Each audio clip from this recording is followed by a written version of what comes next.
Assalamualaikum warahmatullahi wabarakatuh. Perkenalkan, nama saya Sheila Dewi Kalila Santosa dengan NIM D34012511068. Perkenalkan, nama saya Devandra Arya Putra dengan NIM E4401251003. Perkenalkan, nama saya Anissa Putriajawati dengan NIM D1401251077. Perkenalkan, nama saya Dinda Nafia Khairunisa dengan NIM G4401251046. Kami dari kelas SD 13.2 dengan kelompok C1 hari ini akan melaksanakan praktikum mandiri dengan tema pembuatan arang. Tujuan dari praktikum ini adalah 1. Mengidentifikasi reaksi kimia yang terjadi selama proses karbonisasi. Proses karbonisasi melibatkan pemanasan batok kelapa dalam kondisi minim oksigen yang menyebabkan dekomposisi termal senyawa organik. Tujuan ini bertujuan untuk memahami reaksi kimia yang terjadi, termasuk pelepasan gas-gas volatil dan pembentukan arang. Memahami reaksi ini penting untuk mengoptimalkan proses dan meningkatkan kualitas arang yang dihasilkan. Kedua, mengembangkan keterampilan praktis dalam memanfaatkan prinsip-prinsip kimia. Tujuan ini bertujuan untuk memberikan pengalaman langsung dalam penerapan prinsip-prinsip kimia dalam konteks pengolahan limbah organik.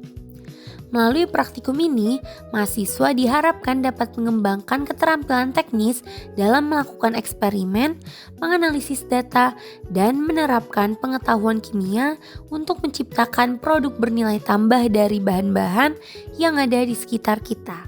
Alat dan bahan yang akan kita pakai pada praktikum kali ini adalah yang pertama, batok kelapa, kertas, kaleng kosong, korek, dan yang terakhir, bensin. Langkah pertama, masukkan batok kelapa ke kaleng kosong. Langkah kedua, masukkan bensin ke dalam kaleng kosong.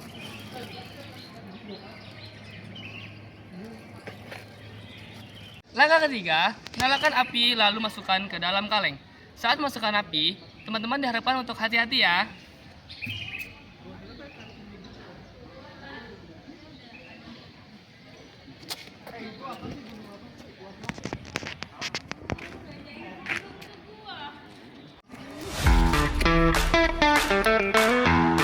Setelah pembakaran selesai, kita berhasil membuat arang dari batok kelapa.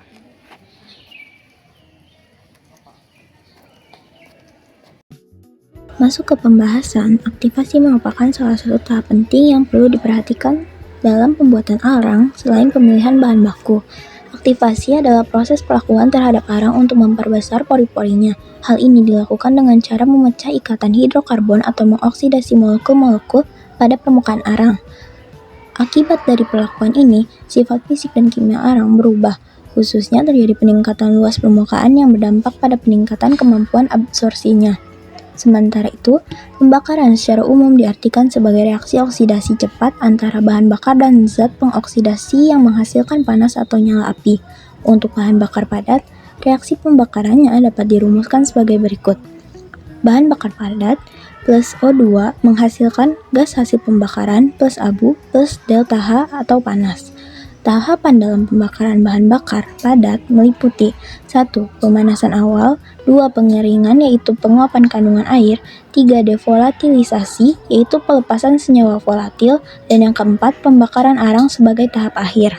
Kesimpulan pada praktikum kami kali ini adalah arang aktif merupakan arang yang telah mengalami perubahan karakteristik fisik dan kimia melalui proses aktivasi menggunakan bahan kimia tertentu. Proses ini meningkatkan luas permukaan dan daya serap partikel arang sehingga kinerjanya menjadi lebih optimal. Aktivasi sendiri merupakan proses perlakuan terhadap arang dengan tujuan memperbesar pori-pori. Hal ini dilakukan dengan memutus ikatan hidrokarbon atau mengoksidasi molekul di permukaan arang, sehingga terjadi perubahan sifat fisik dan kimia yang berdampak pada peningkatan luas permukaan dan kemampuan absorpsinya. Beberapa faktor yang mempengaruhi daya serap arang aktif meliputi karakteristik adsorben, jenis zat yang diserap, suhu, tingkat keasaman atau pH, serta lama waktu kontak. Begitulah proses pembuatan arang dari batok kelapa. Sekian dari kami. Wassalamualaikum warahmatullahi wabarakatuh.